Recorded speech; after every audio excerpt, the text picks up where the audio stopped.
Bonjour chers tous, j'espère que vous allez bien. Contente de vous retrouver dans cette nouvelle vidéo qui porte sur la validation des comptes prévisionnels de votre entreprise.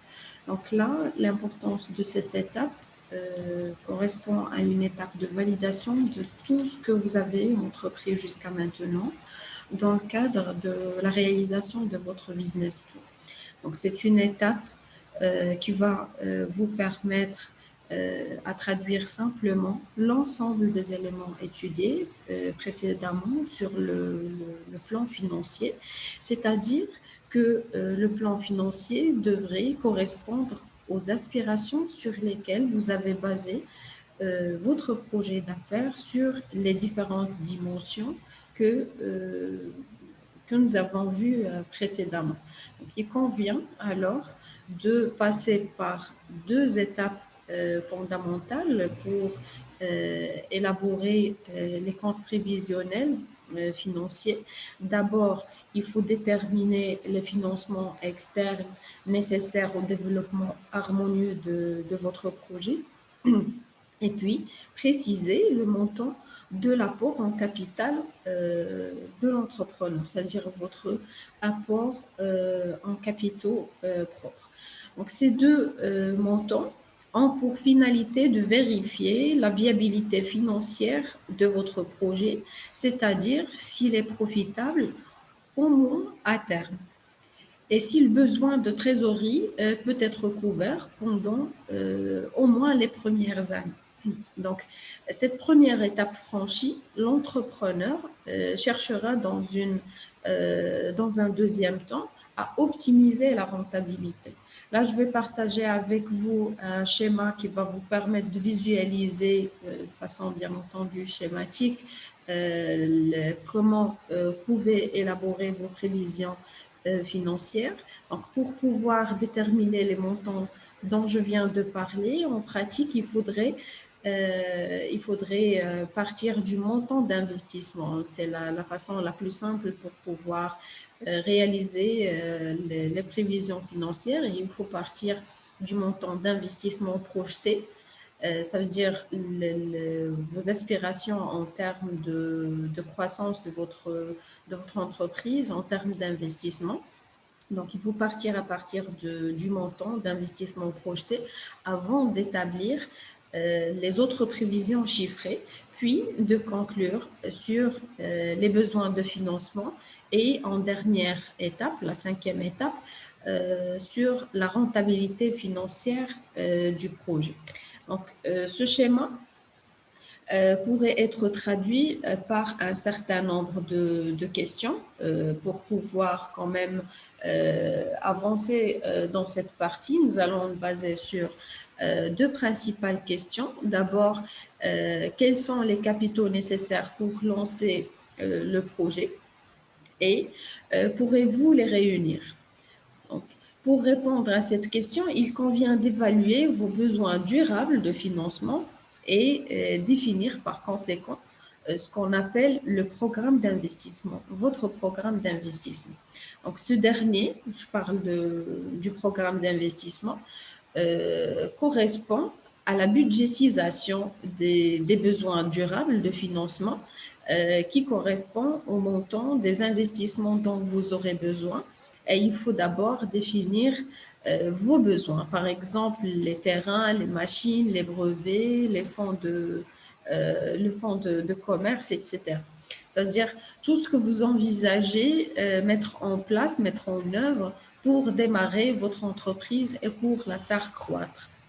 Et puis par la suite, après avoir établi la liste de vos besoins, il faut les évaluer et évaluer leur valeur afin d'avoir une idée sur le montant total de vos investissements à moyen terme, bien entendu, et par la suite à long terme. Et enfin, de dresser une liste des possibilités de financement. Par exemple, est-ce que vous allez faire appel à un investisseur ou vous ferez plutôt appel à des crédits à long terme, à moyen terme, ou encore vous allez tout simplement financer l'ensemble de vos investissements grâce à votre capital. Donc, la liste dressée vous permettra par la suite d'élaborer ce qu'on appelle le plan de financement initial. Donc, lorsque vous aurez établi votre programme d'investissement, ça veut dire l'ensemble de vos besoins durables financiers, ainsi que vos ressources durables, ça veut dire l'ensemble des ressources financières dont vous aurez besoin, vous allez regrouper le tout dans un état sous forme de tableau que l'on appelle le plan de financement initial. Par la suite, comme deuxième question, sur laquelle nous devrions apporter une réponse, c'est la question suivante. Les recettes seront-elles suffisantes pour couvrir les différentes charges? Il s'agit de dresser à ce niveau-là l'ensemble des recettes, ça veut dire les produits et les charges, afin de voir est-ce que ces produits couvrent toutes les charges prévisionnelles, et donc ce qui va vous permettre également de calculer votre résultat prévisionnel. Ça veut dire déterminer les bénéfices et les pertes. Et en général, dans les 80% des cas, la première année est déficitaire, mais cela ne signifie pas que vous n'aurez pas dégagé des bénéfices la première année. Après, les années suivantes dépendent de la performance de l'entreprise. Revenons à notre première question. Là, nous allons voir dans le détail comment nous allons faire pour élaborer le plan de financement initial et le programme d'investissement. Donc, nous allons commencer par le plan de financement initial. Ça veut dire qu'après avoir établi l'ensemble des besoins financiers et ressources financières disponibles, il va falloir trouver une solution pour équilibrer les besoins et les ressources, et ce, en recherchant une solution pour les capitaux manquants. Il faudrait soit demander un crédit à moyen ou à long terme, ou revoir votre projet de façon à ce que vous puissiez le lancer avec vos propres ressources, avec votre propre apport initial en termes de capital.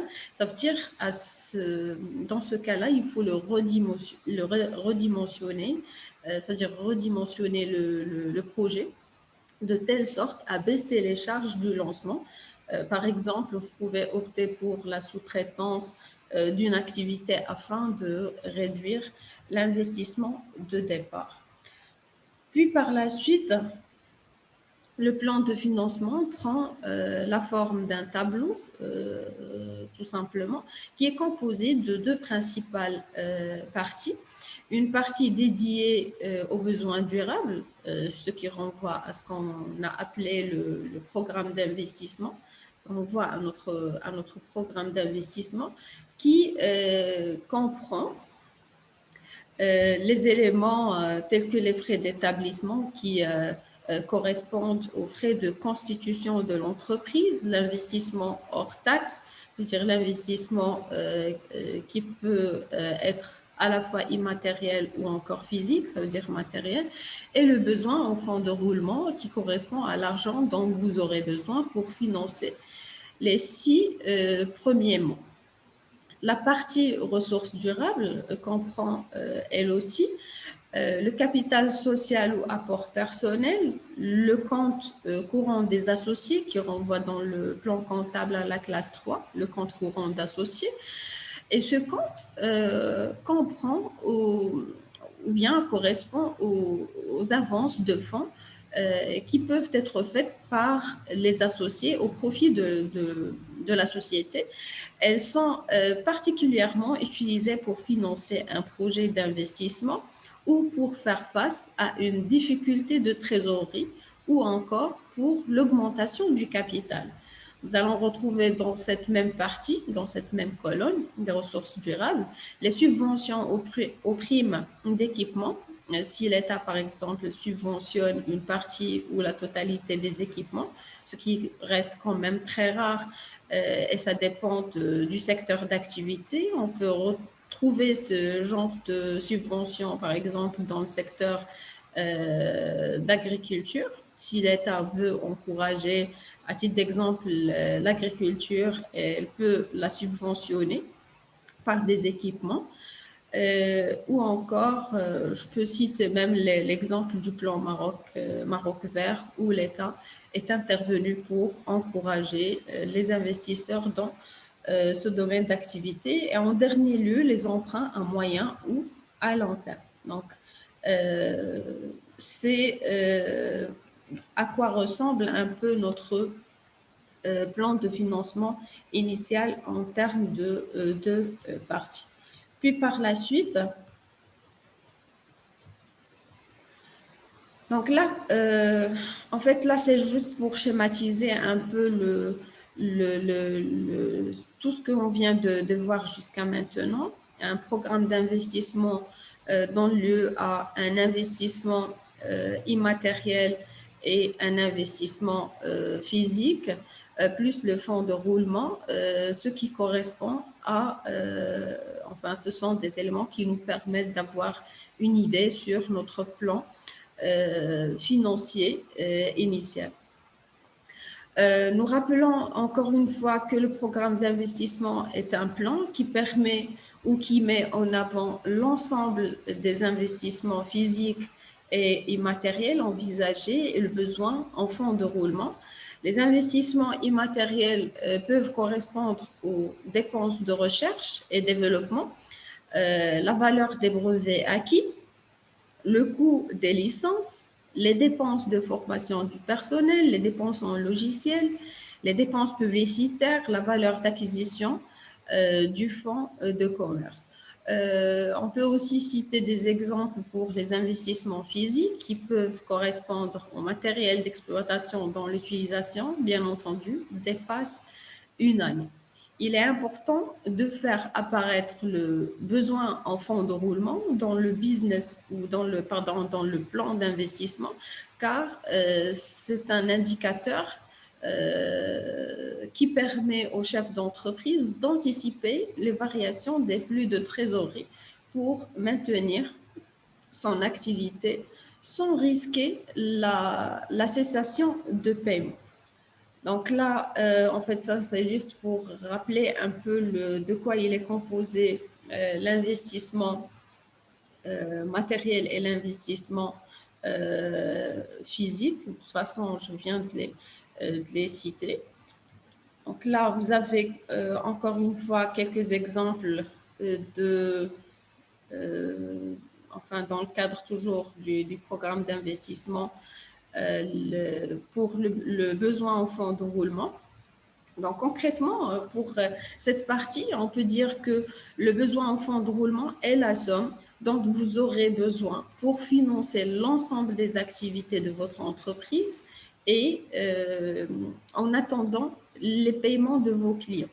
Il est important de calculer le besoin en fonds de roulement parce que généralement, lorsque vous créez une entreprise, les fournisseurs n'accordent pas de délai de paiement du fait qu'ils ne vous connaissent pas encore, puisque vous êtes nouveau sur le marché. Et par contre, vous serez obligé d'accorder des délais de paiement aux clients. Et cela dépend de votre activité. Bien sûr, si vous êtes sur une activité de commerciale ou encore de service, généralement, on vous paye sur place. Mais par contre, si vous êtes une entreprise individuelle et vos clients sont des entreprises, là, vous êtes sûr d'avoir un délai de paiement. En d'autres termes, le besoin en fonds de roulement est la différence entre les besoins de financement du cycle de production et de commercialisation d'une part, et les ressources apportées par le crédit fournisseur d'autre part. Ce qui constitue le besoin en fonds de roulement, c'est cette différence. En termes de formule, le besoin en fonds de roulement est égal à l'actif circulant hors trésorerie moins le passif circulant hors crédit, court terme, ou encore le besoin en fonds de roulement est égal au stock plus les créances sur les clients moins les dettes fournisseurs. Passons maintenant à la deuxième question. Donc, je rappelle ici la question que nous avons vue tout au début. Les recettes sont-elles suffisantes pour couvrir les différentes charges?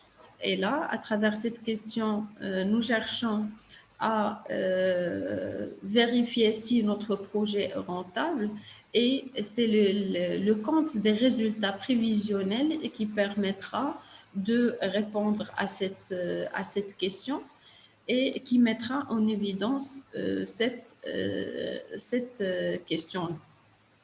Donc, à partir de là,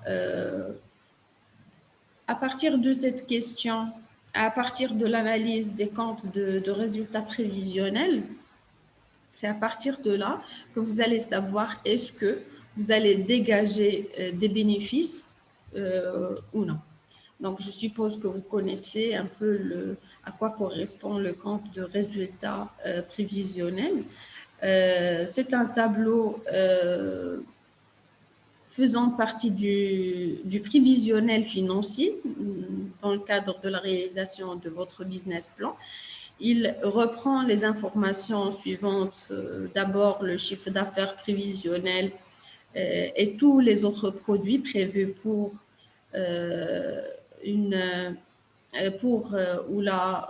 encore durant la durée des prévisions. Ça veut dire, en fait, là, on peut faire appel aux subventions d'exploitation, aux produits financiers, etc.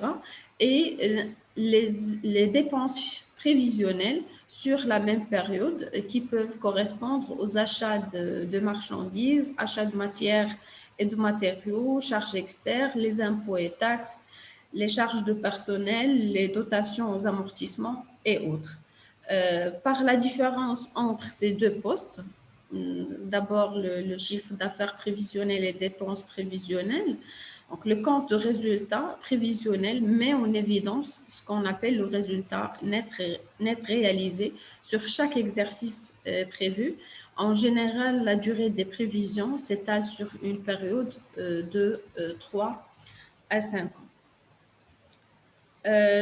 Il est important aussi d'élaborer votre plan de trésorerie. C'est très important. Pourquoi et comment on pourrait le faire? Donc, le plan de trésorerie montre que l'entreprise aura des moyens de ses ambitions. Il s'agit en pratique de traduire en termes d'encaissement et de décaissement des données prévisionnelles du compte des résultats vus précédemment. Vous devez encore établir à ce propos votre plan de trésorerie sur une base mensuelle, une base mensuelle des 12 premiers mois, puis sur une base trimestrielle et semestrielle pour les périodes ultérieures. Comme ça, vous n'allez pas avoir les différents mois sur les différentes années de prévision. Par la suite, en fait, pour traduire les éléments du compte de résultat en encaissement et en décaissement, il est important de vous poser un certain nombre de questions. Par exemple, quels sont les délais de paiement de la clientèle? Ça veut dire quand est-ce que vous aurez une entrée d'argent? Quelles sont les conditions de règlement des fournisseurs?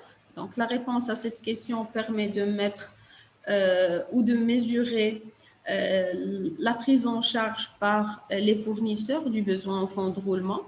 Vous pouvez aussi poser la question suivante: quels sont le délai ou les délais et le mode de règlement des autres parties prenantes à l'origine des charges de l'entreprise, tels que les salariés, les organismes publics, les bailleurs de fonds, etc.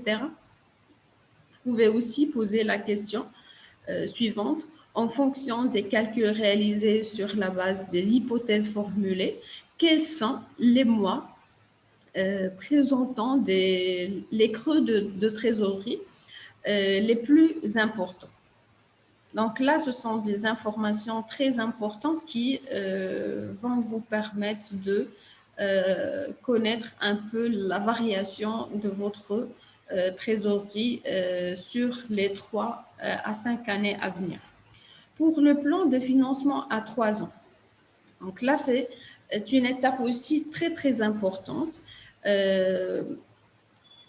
qui correspond à un complément indispensable du plan de financement initial, qui va vous permettre aussi de vous projeter ou de projeter votre activité de l'entreprise sur les 3 années à venir qui suivent sa création.